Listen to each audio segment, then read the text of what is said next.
Back to news. ప్రధాని నరేంద్ర మోడీ చీపురు పట్టబోతున్నారు. ఆయనతో పాటు పలువురు కేంద్ర మంత్రులు కూడా చీపుళ్లు చేతబట్టి రోడ్లు ఊడ్చబోతున్నారు. అశోక్ గజపతిరాజు, స్మృతి ఇరానీ వంటి మినిస్టర్స్ ఇప్పటికే తమ ఆఫీసుల్లో, పార్కుల్లో క్లీనింగ్ ప్రోగ్రాం పెట్టేశారు. గాంధీ జయంతి రోజున భారీ ఎత్తున స్వచ్ఛ భారత్ కార్యక్రమాన్ని నిర్వహించి కొనసాగించడం ద్వారా క్లీన్ ఇండియాను నిర్మించాలి అన్నది ప్రధాని లక్ష్యం.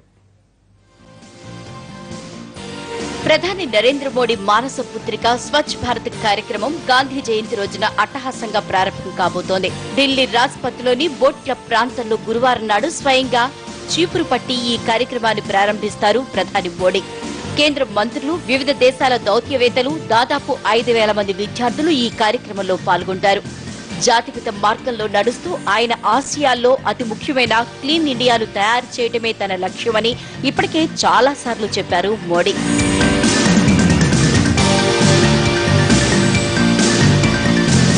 ఎక్కడ పడితే అక్కడ చెత్తను విసిరేయటం, బహిరంగ ప్రదేశాల్లో మలమూత్ర విసర్జన వంటి చర్యల ద్వారా పరిసరాలు దుర్గంధపూరితమై ప్రజారోగ్యం దెబ్బతినటం ఖాయం. అందుకే స్వాతంత్ర్యం తర్వాత పారిశుద్ధ్యం అమల్ని ఉద్యమ స్ఫూర్తితో చేపట్టాలని అప్పట్లోనే పిలుపునిచ్చారు జాతిపిత. దురదృష్టవశాత్తు ఇప్పటికీ పరిస్థితుల్లో మార్పు రాలేదు.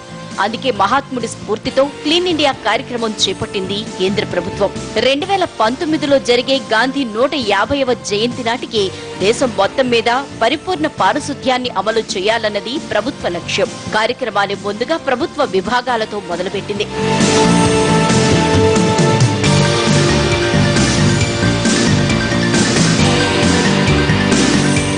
సాక్షాత్తు ప్రధానమంత్రి, కేంద్ర మంత్రులు చీపురు పడితే ప్రజలందరికీ స్ఫూర్తిదాయకంగా ఉంటుందన్న ఉద్దేశంతో కార్యక్రమ ప్రారంభానికి ముందు నుంచే కొంతమంది కేంద్ర మంత్రులు క్లీన్ ఇండియాలో భాగస్వాములయ్యారు.